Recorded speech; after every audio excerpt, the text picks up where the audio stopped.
Speak from the position of consciousness.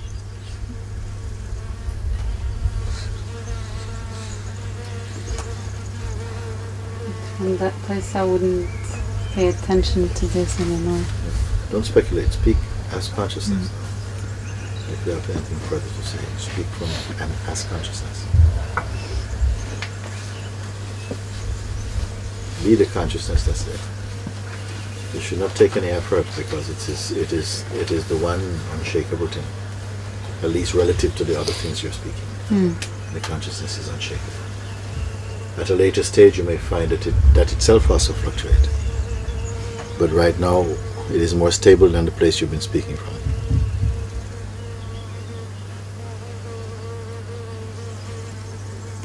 The person is speaking a lot from nostalgia. A few days ago we were watching a movie, I think 2 days or so, I don't know, 2 or 3 days ago, watching a movie inside now. And it was a beautiful experience, no? You see, I'm looking at Rosie, because we were sitting and then I think we had one movie was watched, and then some people got and went to their bed, and then there was still some energy left in the room. And he said, do you want to watch another movie or something? So then I said, okay, be brave and say, what is your favorite movies? I want to ask people. And then some of them were saying this and this and this and so on. So then actually Rosie said, I have a really funny movie. Really funny movie. Okay. The most funny movie. It's best to keep quiet now, darling, for a moment. So he says, yeah. I said, well, you know, these big setups, let's see how it goes. And no, you really, this is so funny, guys. And then she even stopped and said, look, okay, listen, watch it for the first 10 minutes. And then if you want, you can turn it off.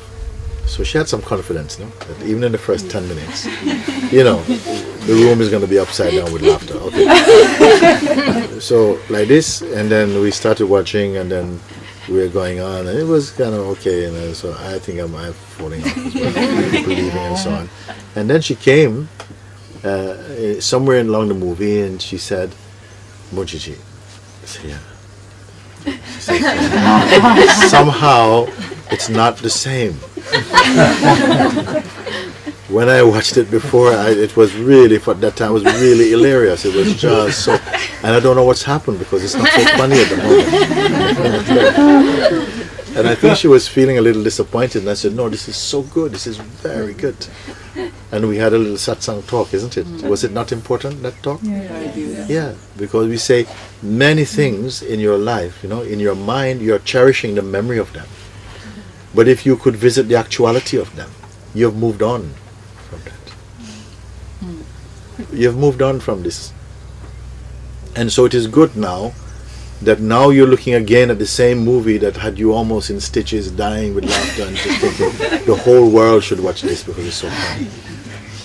And nobody's particularly laughing. I mean, there's a couple of chuckles of things, and you found it.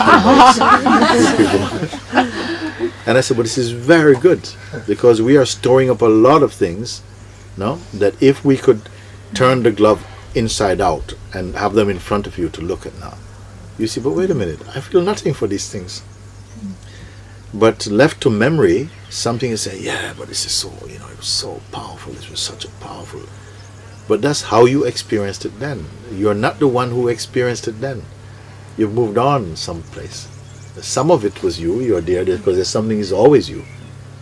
But a lot of things are only for the moment. And the human being wants to cherish those only for the moment things, as though your life really is built on this. You see? And then there is a sense of grief that these things are slipping away. I mean, they are so important to the person I think I am. But now revisited, I find that those tastes, those reactions, those feelings, those sentiments, those passions, they are not there. But if it had not been checked, something is preserving them, and thinking that I don't want to move away from the person I am. So you're living as a kind of a photographic memory, some kind of psychological image of yourself, with all that your mind is put to say this is who you are. And if you could see the things as they really are for you in this moment, you'd say, I could let that go, let that go, let this go, let that go, let this go, let that go. I'll just hold on to this for a little bit. And I remember one time in London many years ago, when a friend came and I wanted to get rid, I was in the mood to get rid of a lot of things, clothes and so lots and lots of clothes. And on my own I was juggling, you know. I was thinking, oh yes, oh this shirt, yeah. This, no? And you start to sit down and think about, yes, the parties you've danced in this shirt. And then you say, I called my friend John, he came over and says, okay, fine. This is to go, this is to stay, and this is the maybe. Okay? But the to go pile must be biggest. I said, okay, let's go. I said, okay, what's this one? This one. I said, you go, okay, go. I said, oh, I'm not sure if you're the right person for doing this job. Yeah, go. Next. What about this one? Okay, to go. What about this? I said, this one is okay. I keep doing this for me. Okay, maybe. Okay, and we're doing this, and like in about 15 minutes, he'd gone through the whole of my history of clothes, and I was looking at this big pile, which he had these big black bags, and saying, just put them in, man. Let's just go down to Dr. Bernardo's now. You know. But after a while of doing this, I'm finding, yeah, let it go as well, and let this go as well, and this belt, take this belt as well. You see, something can be like that. You quickly start to throw things in. But then what happened was that we put this and we took it down, and something felt fresh. It felt alive. It felt burning. We took it down, left the bags there as well. We said, oh, you know, I sort of brought it in the shop. And it says, I brought all these clothes for you. And everything. Yes, just put it over there. I said, what? Show some respect. Put the bag down. Come on, let's go. You know, we go in the car, driving off. And then 2 days later, I went to the Dr. Bernardo's, okay, to see. And then I could see, my shirts and things like this. You know? And I'm looking, where are the others? They're gone already. Then I saw 2 shirts that I thought, I like this shirt, you know, and I bought it back again.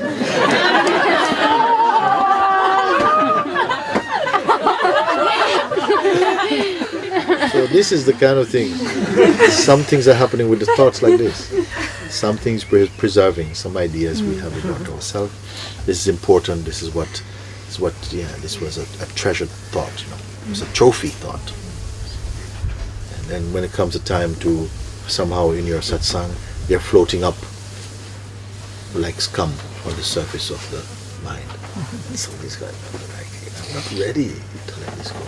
If I let this go, I've got nothing left. I'm not enough if I've got nothing left. You know? So something has to shake you up, throw you in the fire. You know? But left to yourself, you still have the maybe pile is the biggest pile, and then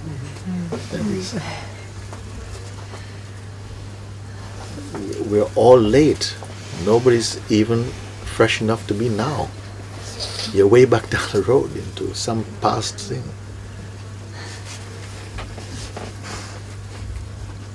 I think like also after the movie, you know, like there was a wish also to go and check how I would feel. And I can see many things have fallen away already, but there I also see like those t-shirts, you know, some things that I still feel that love towards, and that maybe I'm still wanting to keep that somehow. Or it's, I don't know, it's like also it's not even letting go. It's not even that you're keeping that, but you, in order to keep that, you have to retain a certain identity that is linked with that. So you're not able to be fresh, not fresh, and you make a choice somehow at a subtle level. I won't be so fresh. You see, fresh feels too empty, too stark. Let's keep a little nostalgia, a little something, and then it gets tedious.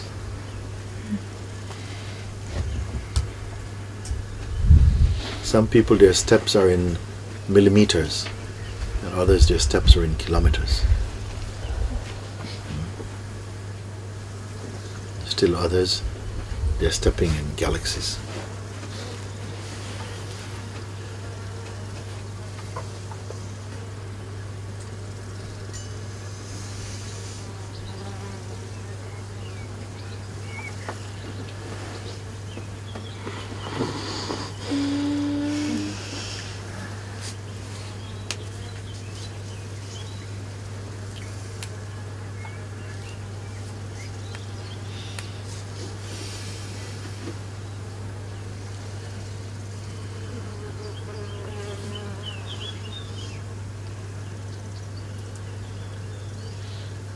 Today was your last day in this body. Will it make any difference to you how you would use your mind? What you want to preserve?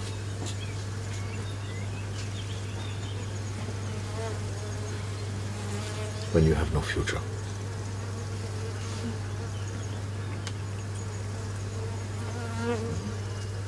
Sometimes it's good to look like that, to be challenged so deeply, because it quickens your spring cleaning. You want to spend the whole week spring cleaning, but you've got 3 minutes. Sometimes the best thing that can happen is when you only have 10 seconds to sort yourself out. It's when you have 10 weeks, 10 days, 10 months, you don't do anything at all. But when you have to do it now,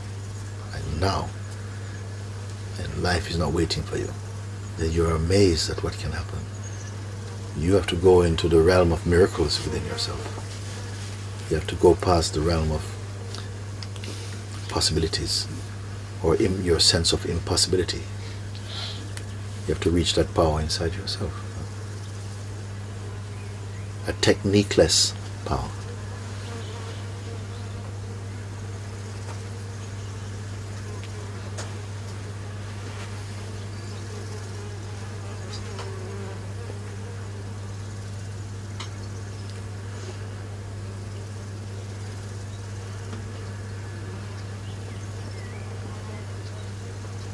But your mind tell you, no, it's not like that, It's just a novelty question, Of course I got tomorrow.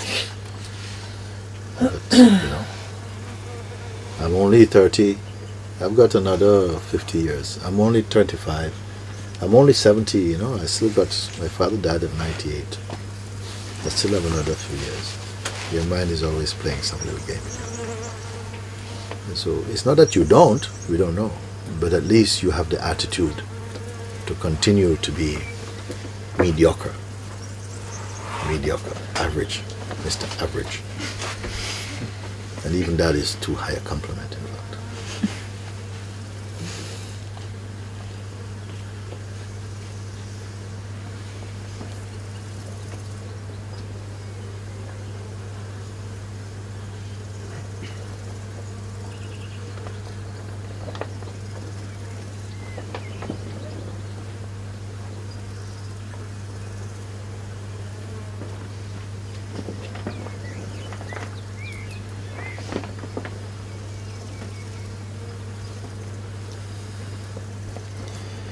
Very good. Thank you.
Gopala Hare, Shri Krishna Hare.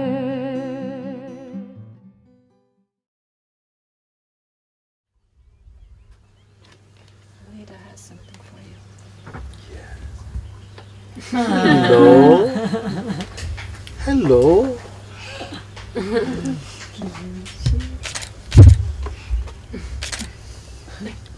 Can I have a hug? Mooji, anku. Ja. Goyang kose, sono.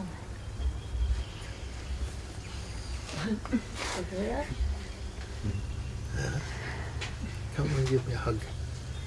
I know you want to. Hi, darling. Hi.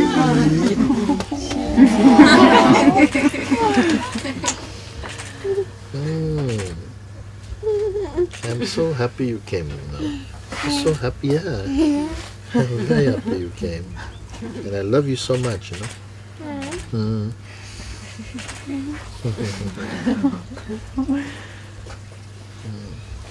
I hope you come back again. Yes.